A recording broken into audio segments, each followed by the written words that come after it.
We haven't met before. My name is Ron, and I'm the lead pastor here at 828 Church. We start a brand new series today called Thy Kingdom Come, and it's kind of a lead up to the end of the month here. Our last Sunday, we'll be doing our annual Kingdom Builders offering, and you just got to see some of the different projects that we invest in.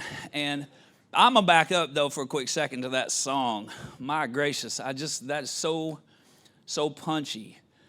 I don't know what life is living like for you today or what the fight looks like, and maybe you feel like the fight's just too big for you, but I'm just saying, he wins every battle, and nothing can stand against, come on, the power of our God. And so our hope is in him today. I don't know, I pray as we get into this over the next few weeks, that maybe we would have just a little bit of an epiphany, maybe a kind of a supernatural recognition of what it would look like if who God is became a reality in our hearts and lives. That's kind of the heart of the Kingdom Come series, and a part of the way that works is in our own houses and homes, certainly in this house, right, in 828, in this church family and other churches around our community and across the world. And then the investment opportunities we have are incredible. We are so blessed. So Jesus gave us a pretty synoptic version of the Great Commission in Mark 16 when he said, "Go into the whole world, proclaim the gospel to the whole creation." And the rough-around paraphrase of that I often share here is, go everywhere and tell everyone the most important message in the history of history. And we're not capable of doing that, come on, by ourselves, right? I mean, that's a world big. I don't know if y'all, it's getting smaller in a lot of ways, but it's still pretty big. In a couple of weeks, we'll have a team from here going to the Dominican Republic to visit our care point in Renacer. We're excited about that. We have a team that will be heading over in late May into June back to Southern Africa and into Western Zambia, so we get those global missions opportunities. They're incredible, and we'll share a bit more about our different investment spaces in this $75,000 goal that we have for Kingdom Builders. $25,000 is designated for over the ocean. $25,000 is designated for right here in our community, locally and translocally. We have some amazing projects, and I'm going to tell you about one in just a quick minute. And then we also have investment opportunities right here in this house, and especially and specifically at our newest location, second location in Southern Brunswick County, 828 South. We have some things we want to do and finish there. And so we've been doing that for a minute, Joe, and we believe God's got big plans for that. But the goal in all of that is to fulfill the Great Commission. It's not to build our kingdom, come on. It's to build his kingdom. And the first place that has to happen is in our own lives. You know what I'm saying? Like I'm just introducing the series, and I'm going to bring our speaker up for this morning. I'm not going to call him a guest speaker because he's a part of our church family. But just a takeaway, throw that up for me if you will quickly this morning, Arden. But just consider this. Until you make Jesus the king of your heart, you will live like a pauper in the land of beggars, searching for a treasure you can never find on your own. And we're not meant to live like paupers in the land of beggars when our Father is the king of creation. And there's a prayer, so the disciples asked Jesus, they said, how do we pray? Because, Jesus told them, even in regards to some big battles they were fighting, he said, look, these things don't change. This doesn't happen, come on, without prayer and fasting. Woof, it's not too long ago we finished our 21 days of prayer and fasting. Now, if you're new to 828 Church this morning, let me just tell you, and if you're not, let me remind you, we are a new school church, but we got an old school soul. Just FYI, we don't think we can do anything good without God.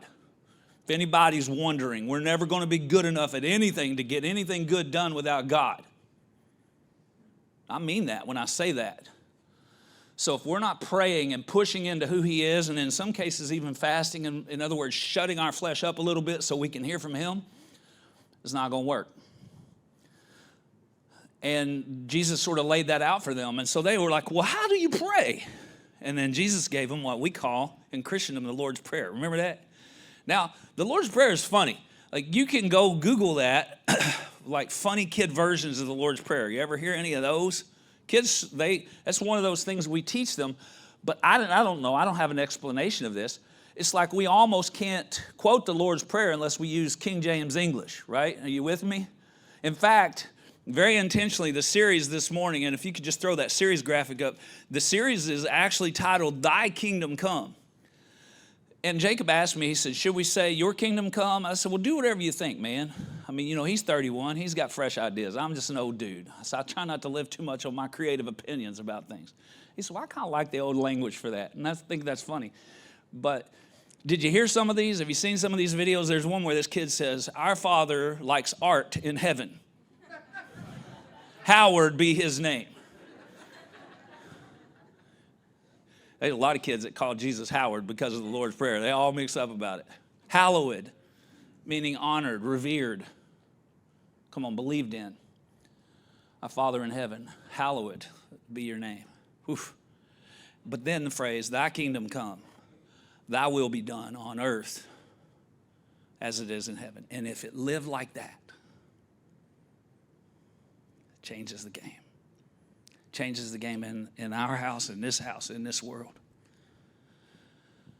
Thy kingdom come, thy will be done on earth as it is in heaven. And one of the ministries that we get to partner with here at 828 Church and invest in during this Kingdom Builders is a ministry called HopeLife.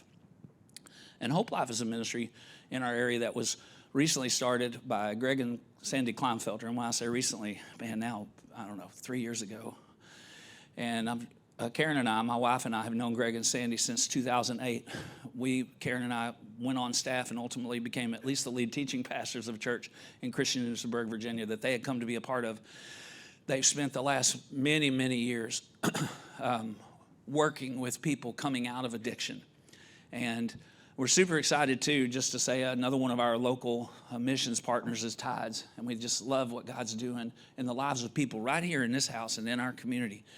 But Greg has his own incredible story about how the kingdom of God, the real deal relationship with Jesus, changed his life forever. And he's going to come and share that right now. Come on, Greg Kleinfelter. Bring it. Thank you, Ron. Glad to be here today and to share the story. You know, every story has a beginning, and they have ends. But I'm going to start like right in the middle. In 1998, I got saved. And the reason I want to start there is because there's this place. It was a ministry called Dunklin in Florida. And there was the founder of that, his name was Mickey Evans. And he used to talk about how to share a testimony. And he would say, you know, you answer 3 questions. Where from? Why here? Where going? But he used to talk about, you know, and I don't know if they don't really do this anymore, but they used to, anybody here have your family, your parents like bronze your baby shoes? You know, that used to be an old school thing, but the intent or the purpose of bronzing something is to lock that memory in forever. You know, because you grow out of those baby shoes, you move on, and parents and moms and dads want to cherish those memories. And what Brother Mickey used to say is like, you know, the testimony that we're supposed to share in our lives and give to other people is like bronzing those shoes. But we're not bronzing shoes, we're usually bronzing our mess, you know, or whatever that depravity looked like that led us to that place. And so I'd love to be able to share a story of, man, I just was born and got saved at 2 years old and lived my life for the Lord. That would be an awesome testimony too. But you're going to hear a story today, a little bit of potential. It started off with a lot of potential. You know, you're going to hear about pride, and then you're going to hear about purification. And those were the 3 words the Lord really gave me when I was praying about sharing this. And because I think we're all born with potential. None of us, I didn't, you know, wake up. None of us wake up and say, hey, I'm going to throw my life away. You know, none of us had dreams when we were kids of ending up in jail or a drug addict or sinning or falling short of anything we fall short of in our lives. We all had dreams, you know. You know, I wanted to be an astronaut. I grew up in South Florida, and I remember as a little kid watching the space shuttles taking off, you know, as a kid, man. And I was like, man, that's what I want to be. I want to be on one of those one day until, tragically, I saw the one explode, and I was like, nah, I don't know about that one anymore, you know. But, you know, I grew up in a good home, you know. I grew up with a family that provided, parents that are still married after almost 50 years, you know. So I had good examples of commitment and faithfulness. And, they didn't do everything perfect or everything right by any means. I mean, nobody does. But growing up in life, I'm an introvert. If you're around me a lot, I'm not the big talker in the room. Excuse me. But I will, if you start engaging with me, I'll talk. You give me a microphone, I can talk up here. Out here, I'm a little more of an extrovert, but personally, I'm a little more of an introvert. But growing up in life, I was a very self-sufficient, self-driven person. I had very few friends, and wasn't very outspoken. And so, going up through school, grades, everything, I excelled at everything I did. I graduated with honors. I was in the top 3% of my class out of 600 students, and just had all this potential in life, of what I was supposed to be and what I had dreams for and what I had plans for and really what I wanted to do with my life. And it really had nothing to do with addiction. I can tell you that. I mean, I had some family members in my life that were involved in addiction. And I got to see them. I got to see the effects of it. Matter of fact, I probably made a lot of vows in me that I'm not going to do that, which probably had some very negative effects in my heart as well. And but come graduating high school, before I graduated high school, I got introduced by a friend of mine to go to this youth group. And Christ wasn't in our home growing up. And matter of fact, my parents were teenagers coming out of the 60s, so if that kind of gives you any idea of kind of the lifestyle they led for a little while. But they were precious people. There was not a lot of tension in the home. There was not a lot of arguing in the home. And I remember I got introduced by a friend of mine to go to church and thought, hey, let's go hang out with my friend. And so I went once, and then my mom started to go, and my mom got saved. And when my mom got saved, I watched something very different happen in my household. I watched the dynamic change. It went from kind of this peace, love, happy thing to this tension. This dynamic tension happened in the household when Christ entered it. And me, being the introvert and watching the observant, I developed some very bad belief systems for myself towards God in that place. And I got introduced to church, and I met my first love and always love, my wife, Sandy, at that youth group. I didn't know that. Excuse me. Sorry, I keep doing that.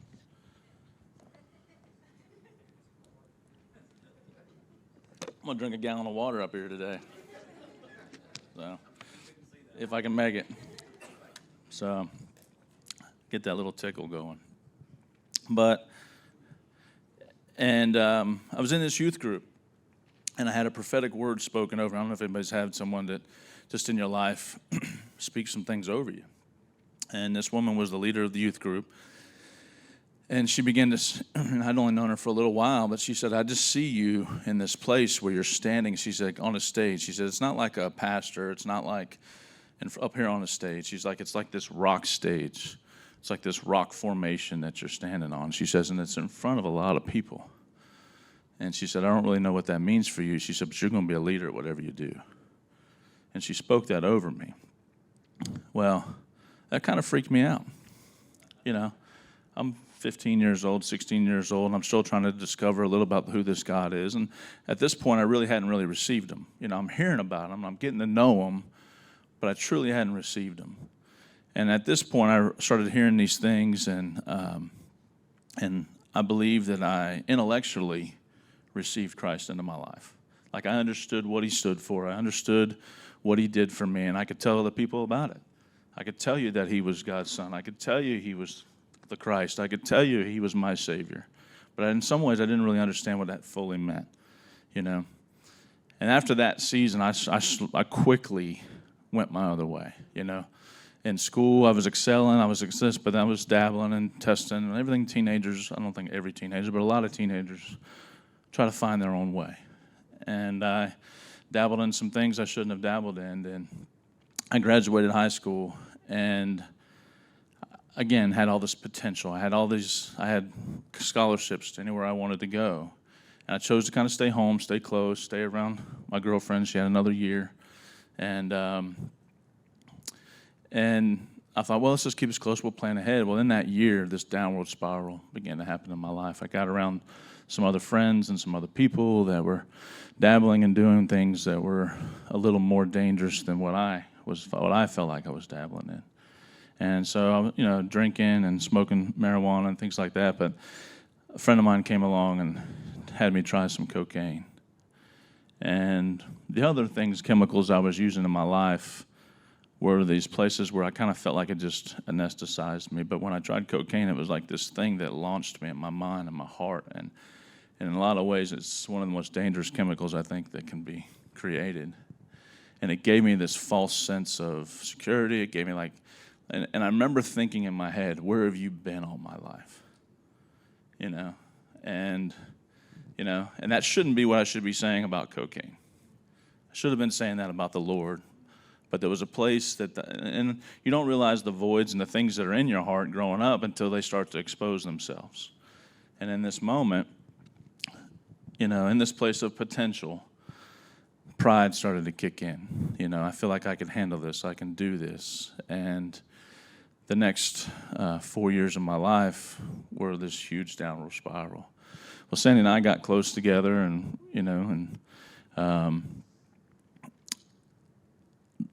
me trying to hide this place of addiction that's growing in my life. You think you're holding up all these facades, and people don't really understand everything that's going on. I'm this good guy, and I think I could hide a lot of who I was or what I was doing because of the people just looked at me and just could never see me as a drug addict. I mean, I have people that say that to me still today. Like, I can never see you being a drug addict. Well, I was, And ultimately, there was this place where cocaine led to other things, and I ended up smoking crack. And Sandy and I got married about 2 years into that process.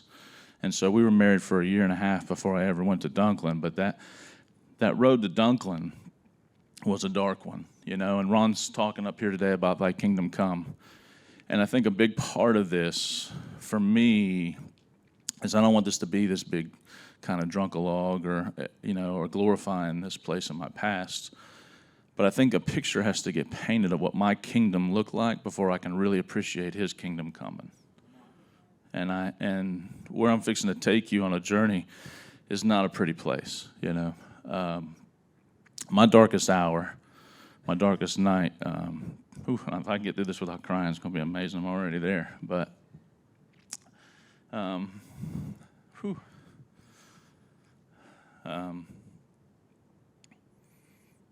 remember we'd gotten a tax return back, and we were young in marriage, and we were 19, and Jeffrey was young. He's our oldest son, and we were trying to live life, in the midst of this chaos, and in a lot of ways there's a lot of facades with me, and a lot of things. Sandy she grew up in the church. She was very naive to this place of sin and how I was operating, and she'll tell you she had her own sin, of course, if she was up here, but there was this place that some of the places where I was going, she just didn't understand. And so it was easy for me to kind of put up these walls and hide some of this stuff and really kind of protect myself and even use the goodness about her against her. And that was probably the most deceptive part of this thing, was that as an addict, you will use the good things in other people against them, because you're living a very selfish, self-centered lifestyle that's consumed around this chemical. And, there are some fallacies about chemical addiction, and that this is just a matter of choice, and because that's what I was told. Why don't you just stop? Why don't you just stop doing what you're doing, because you're destroying your life? And as I started to go down that downward spiral, if I could, I would have, because there's this thing with addicts as we enter into this fantasy world when we're using chemicals, and everything in the fantasy world lines up. Everything's perfect in the fantasy world, But while I'm in fantasy world, reality was going on. Bills, responsibilities, things like that, But in my fantasy world, 2 + 2 could equal 12, and I was okay with that. But in reality, 2 + 2 always has to equal 4. Does that make sense? And so there's this place as an addict. What I had to come to realize was there was a place, and they've called addiction a disease, and there's some truths to some of that. But I watched a video of a doctor that came out of addiction, and one of the things he said is that the biggest part of what disease addiction is the disease of choice, is that addiction robs you of choice. And you don't really realize that until you're in it. You don't realize that you have lost the control of your life. And so I remember we had gotten a tax return, and I just wanted it. I knew I just wanted to go get high, and I wanted to escape, and I wanted just to get away. And she was doing everything I can at that point to protect it. And so I lied and made all these excuses. I think I even made some excuse about trying to buy some lawnmower, and I needed money or whatever. But I went out that night. Because she didn't give me the money, I went out that night. And I knew a friend of mine that if I went and one of the dangerous things we do in addiction, we trade things. So I let him use my car, and he gave me drugs in return. And so, but I was at this crack house, and I'm sitting in this crack house, and there's no lights, there's no power, and it's dark. There's holes in the floor, like you almost could fall through the floor in this thing. And I just remember huddled up over in a corner. And it was dark, and it was cold. It was February. In Florida, it's cold in February. It's not, But I was wearing T-shirts and jeans and flip-flops, and I was cold, but I didn't care. There was this place that I cared more about that chemical than I did anything else in my life. And I'd love to say I love my wife, and I love my son, and I love my family, and I wanted to do the right thing. But here I am sitting in the corner of this crack house smoking crack. And I just gave away our only car, not knowing if I was going to get it back. And to me, it was one of the darkest places. There was other people there. There was other things there, too. You could hear it crawling around the floors, roaches, rats. I don't know what it was, but you could hear it. And I remember thinking, this is hell. I'm in hell, and I'm never getting out. I remember sitting there in that corner that night like, this is over. There's no way out of this place.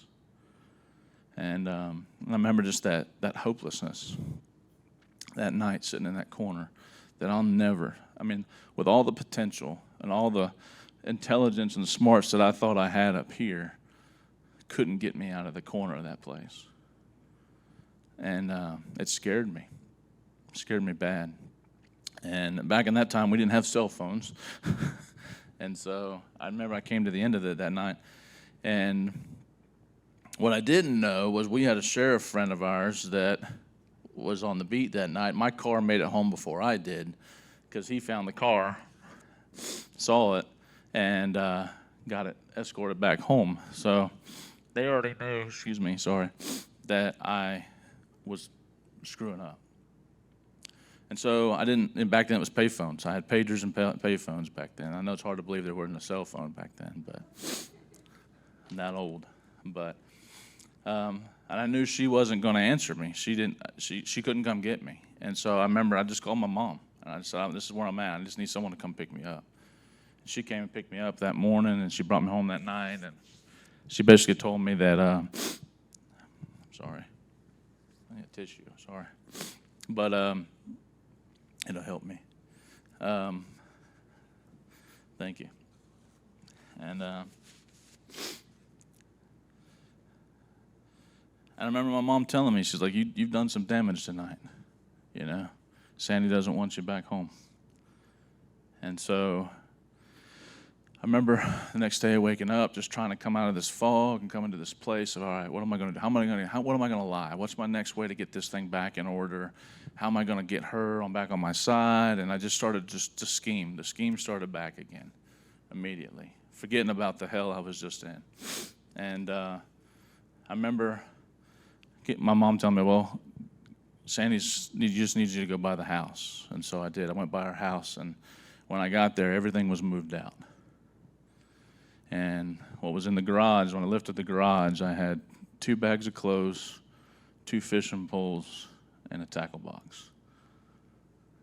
And I sat there for a moment, and I looked at that, and I said, that's my life.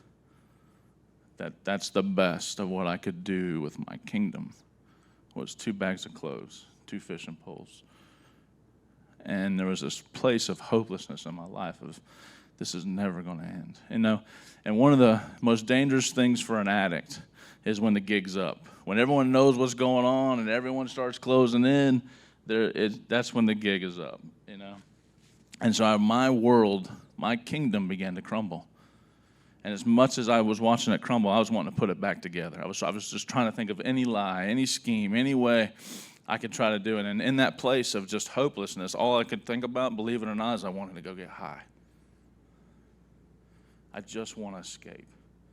If I can just go get high, if I can just make it back to fantasy world, I won't have to deal with this. You know, so what I do, I stole my dad's work truck. That was a great idea. Went right back into the hood. I think I stole some money out of his wallet while he was in the shower, and I took off. And next thing I know, I'm sitting out in the groves, and I'm seeing cops flying by, and I'm like, oh, I wonder what they're doing. You know, they're coming after me. And so they escorted me back to my parents' house, and the cops basically wrote me a riot act and basically kind of lit me up and got me to this place where I started, all right, I got a problem. And I know that may be this crazy thing to think of, but in this whole thing, I still felt like I could win. I still felt like I could win my way out of this thing. And what I mean by win, I meant lie, manipulate, steal, whatever I could do, because there was this pride in me, this self-sufficiency that I won't lose. And I had developed that growing up in my life, this place of no matter what I do, if I apply myself, I can do it. You know? And so, and that's what was killing me in that moment. That's what was driving me further and further into this place, was this self-sufficient, prideful way of thinking. It wasn't even the chemical. It was this attitude. It was this attitude that I knew better. It was this attitude that I don't need anybody, you know? And that was fueling this place in my life. And I remember my mom, you know, being moms, what moms do is they circle the Calvary, you know what I mean? There were some men in our church that I had known that were part of this place called Dunklin. And so on Sunday morning, they kind of hummed me up in the corner, and they started speaking into my life, telling me that I needed to change, I needed to grow up, and I needed to be responsible, and there was a place and a way to do that. And they had a place, if I wanted help, that they could help me get to it. And I was like, nah. I don't think so. I don't think I need that kind of help. And what was funny is, I don't know, you might remember, they may still do this, but that week in the church, there was this thing called Heaven's Gates and Hell's Flames. I don't know if you guys remember that. They would travel around and they would do those things. And of course, my mom wanted me to go to that. And so I'm sitting there thinking, oh no, you know, I got to sit through this. But here I am watching these stories. And what it's really about is these pictures of people of this ability to make it to heaven or not make it to heaven. And here's these good people that weren't going to heaven, because that was the story. Like, if you don't know Christ, you're not going. I don't care how good you are. And I'm thinking, I am who here I am. I've got this picture of being in that crack house, and I'm thinking, if they're not going, I'm not going. There is not a way, you know. And I'm like, I'm going to hell. I'm sitting there thinking that I'm just going to hell. And there was a part of me that had resided to being okay with that, because it's hopeless. I'm going to hell. And I'm just going to have to deal with that. But that wasn't the message. The message was there's hope. The message was there's an opportunity. The message was there's Jesus is the answer. And I remember going up that night, and my prayer was simple. You know, they ask you to come up at the end, and they start praying for you. What was the funny part was I was standing in the middle, and both pastors came right to me and then went away. No one prayed with me that night. Nobody. And it's not like I really wanted it. I really didn't want them to pray with me, but I did find it odd that I was the only one that they didn't pray with. But in that moment, I had my moment with God. And my moment with God was this, that if this is true, if you can get me out of this, I will give you my life. But I don't really believe it's true. That was my conversation with God. And I left that night, you know, still not feeling a lot of hope, still not really redeemed, still haven't confessed Christ in my life. There was a part of me, I knew I needed him. I just didn't believe he could be who he needed to be for me in that position, because that place was so hopeless for me. I didn't think his love could redeem that place. I felt like this was unredeemable. And I remember my mom got me to meet a friend of hers who had gone through Dunklin. His name was Lenny Rash. And he was as soft-spoken and as loving as anybody could ever be. And he began to tell me my need for Christ, that it wasn't hopeless. He said, and he started speaking to the voices that were in my head. He was saying, I know what you're thinking. I know what you're feeling. And he was the only one that began to identify with where I was at. And he said, I was you. And he said, there's a way out. And there's a place, and it's called Dunklin. And there's a person, and his name's Jesus Christ. You know? And so a week after me making that statement up on front of the stage on the floor, I was sitting in an interview at Dunklin. But that interview didn't go as planned because she had separated. We had separated. We weren't divorced, but we had separated. And she was not answering my phone calls. I tried calling a couple times. And so I called Dunklin, and I spoke to the program director, and his name was Robbie Maddox. And he basically said, I can't take you in until I talk to your wife. And I'm like, well, good luck, you know. I said, here's her number. I said, please call her, because she will not answer my phone call. I said, Robbie, we're done. I said, there's no hope for this marriage. I said, I've destroyed it.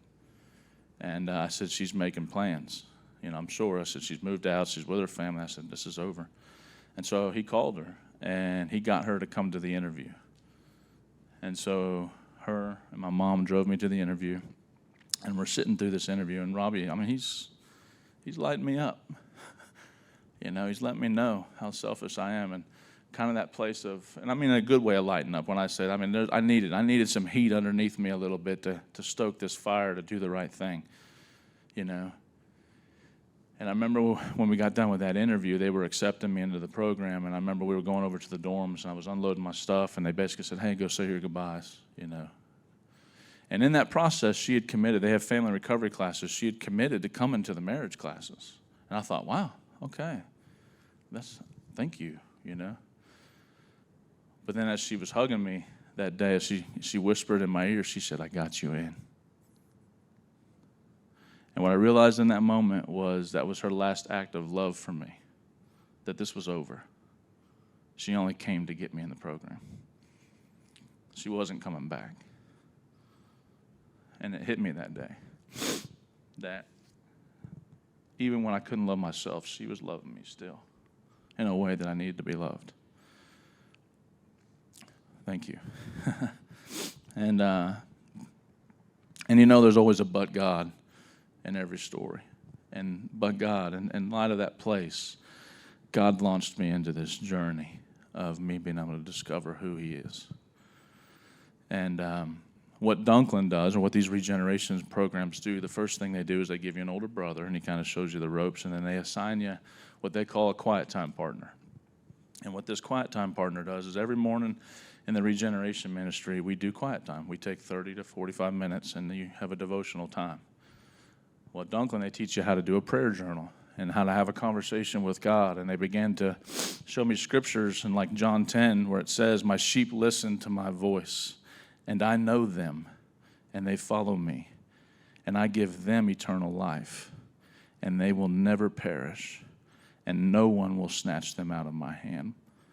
My Father who has given them to me is greater than all, and no one is able to snatch them out of the Father's hand. I and the Father are one. And that's one of the scriptures early on. They begin to try to learn how to discern and hear the voice of God in my life. And someone prayed to me. My quiet time partner, his name is Mark Castor. I'll never forget him. He led me to the sinner's prayer that morning. And then he put this journal in front of me. He said, now you're going to talk to God. I'm like, no, that's not my thing, you know. And so I wrote in this journal, and part of what you're supposed to do with the journal is you're supposed to kind of confess and talk about your last 24 hours. My last 24 hours was a pretty rough experience and I just remember talking to God saying, I'm here. I'm I'm here. And Lord, if you can do whatever you want to do, please do it. And I just remember still feeling, even though I was saved, even though I had prayed that prayer, there was still a part of me that didn't believe God was going to redeem it. You know, he talks about in that scripture, east is from the west, you know. Well, part of my journey was I saddled up my horse and I was going to find west and I was going to find east. Because I'm going to find a place where God can't redeem this. Because in some ways it can't be that simple, you know. But I remember that morning in the journal, they tell you to pray and then just to sit and listen and just hear for that small, still voice that the Bible talks about. And there was this place where all I heard the Lord say, it's going to be okay. That's all I heard him say that morning. It's going to be okay. And there was such an assurance in that place. And I had no idea what that meant or what that was going to look like in my life. You know, and there's another scripture that I came to know this later. But there's a scripture that says in 2 Corinthians 3:18, it says, but we all, with unveiled faces, looking as in a mirror at the glory of the Lord, are being transformed into the same image from glory to glory, just as from the Lord, the Spirit.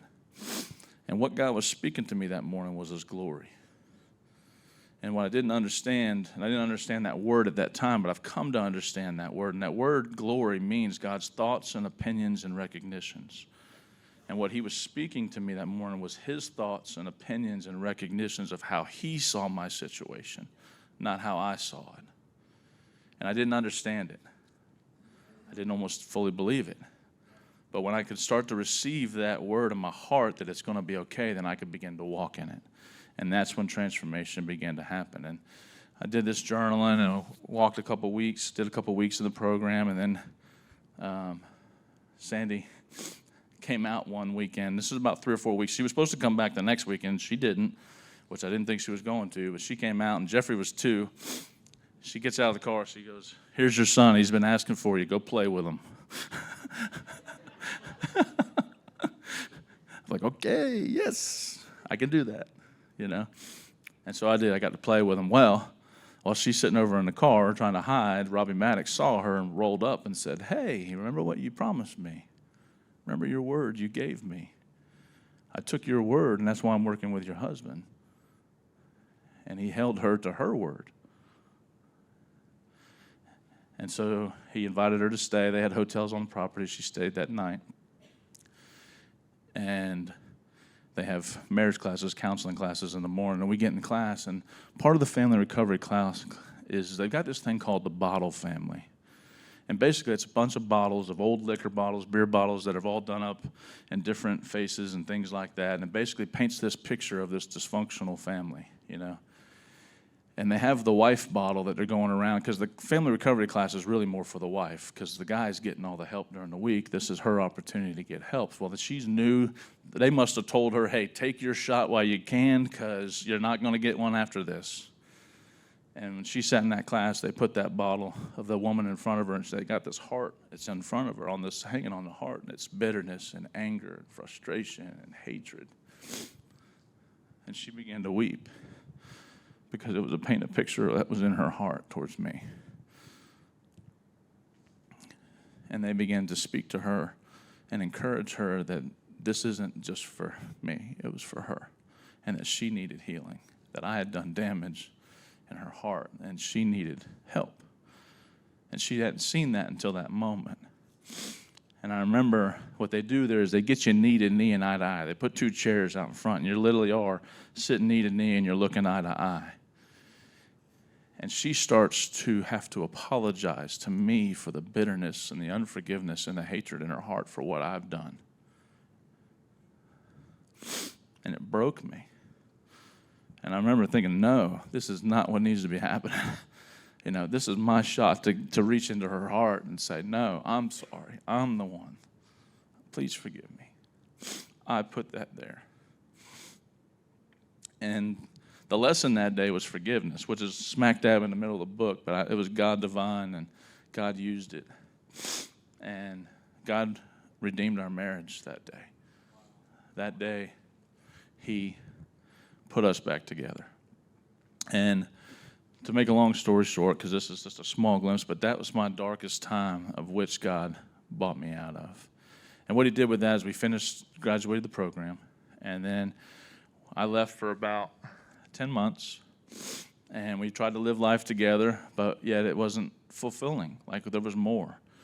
And so we began to hear a call in our life to go back through Dunklin. They had training, and so we heard the Lord through a process basically say, I want you to make that home.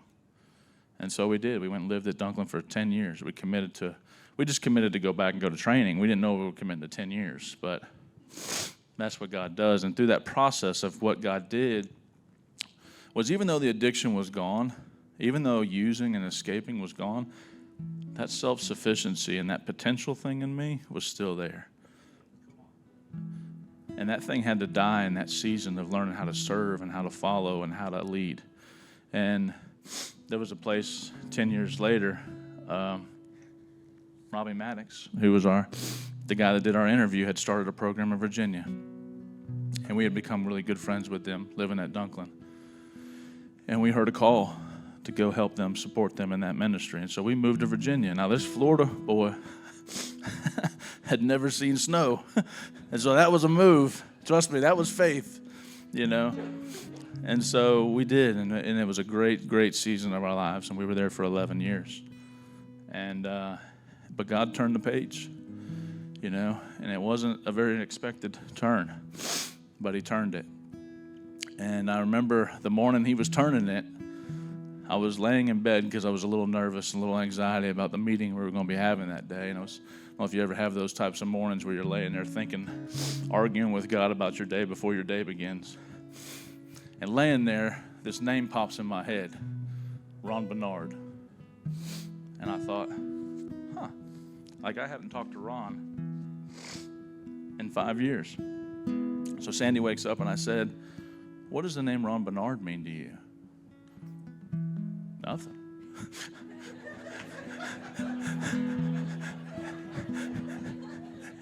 So I'm like, she's like, well, I've seen some of his stuff online, and I know he's doing some stuff in Wilmington. She said, but other than that, nothing.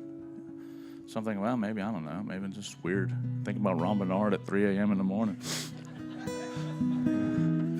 So I go into this meeting, and it's a pretty intense meeting. But in the midst of it, one of the pastors says, hey, do you remember Ron Bernard? And it was like, gong. I said, yes, keep speaking. He said, well, your situation and what's going on with you reminds me a lot of what was going on. I think you need to go spend some time with him.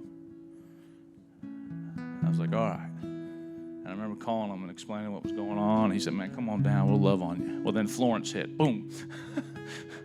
Delayed everything for a little bit.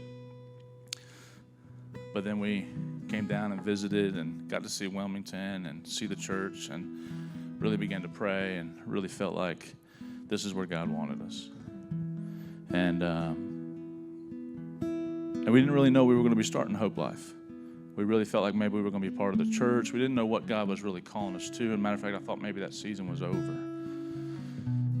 And I ran into a friend of mine that was an alumni from Eagle's Nest here in Wilmington.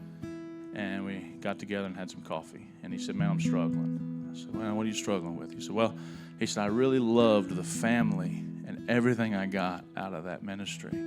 He said, but I can't find it out here. I can't replicate that type of intense accountability and love. And I thought, man, my heart broke for him. Like, that shouldn't be true, you know? And so I invited him to 828. I said, man, come to church. And he did. Well, 2 weeks later, we got a bad phone call from his mom that he had overdosed and died. And I remember, like, God, why is this happening? Why bring him into my life for this right now? And he just said, Greg, there's something in you that I'm breathing in you that this place needs. He said, and I want to bring it to life. And I didn't really understand fully what that meant. I mean, I know what I've come from in these different ministries, but he said, it's going to look different. It's going to be different. It's going to fit this area. And I didn't really know what all that meant, you know. But he brought me to this scripture. It says, now faith is the substance of things hoped for and the evidence of things not seen. And what he began to focus on again with me was hope. that people need hope. And that without hope, because it says faith is the substance of things hoped for. So faith is the manifestation of where you place your hope. And so if the enemy can rob you of your hope, then he robs you of your faith. He robs you from being able to aim your faith. It's like if the compass just keeps spinning. And once whatever you put your hope in is what you're going to put your faith in. And that's where the other scripture says, hope deferred makes the heart grow sick, and misplaced hope is misguided faith. And so in that same time, I'm listening to a Switchfoot song, and in the song, he's got a line that says, hope is a seed you have to sow. When you let it go, it comes to life. And that Sunday, Ron preached a sermon, and he gave a quote from Robert Frost that says, hope is not found in a way out, but a way through. And the song they were singing that Sunday had the word living hope in it. And so I'm driving down the road on Monday thinking about everything that's going on, what God was saying to me. And I see Salt Life in front of me. And I heard the Lord say, HopeLife. I said, that's it. That's what we're going to do. We're going to do HopeLife. And we're going to walk with men. And we're going to do life with guys and teach them how to live the hope life. And that's why we're here. And the picture of my kingdom, potential and pride, versus the purification of what God's done in the last 24 years of my life is amazing. And I can't thank him enough. And I can't thank my bride enough for staying along for the ride. And my son Jeffrey, I couldn't do this without him either, because he's made a decision to come alongside of us in the ministry. And I know I'm going to brag about this real quick, but to me this is a testimony of God's goodness in my life, because at 2 years old I was doing everything I could to push him away. And he was graduating high school. And I remember coming up and said, what do you want to do with your life? He said, Dad, I think I want to do what you do. I was like, and I said, son, you don't want the degree it takes to get to do what I'm doing. And but what I realized is he doesn't have to, because he had grown up in his whole life through Dunklin and Eagle's Nest and everything. He's been around these men, and I've never met a bad man. There's never been a guy that's come to the program where I thought, that dude's just bad. He's just unredeemable. They're all good people. We're all good people that are lost in sin, trapped in certain things. And it just doesn't have to be addiction. And his heart for those guys blessed me. Like, he has a pastor's heart. He has not maybe a preacher's heart, but he has a pastor's heart where he wants to shepherd men. And it comes from a pure place in his life, not dysfunction that I grew from. Does that make sense? And so I wouldn't feel right leaving here today without honoring him, because he's come alongside of me. He's our house man, and he's loving these guys, and I couldn't do it without him. And so, thank you.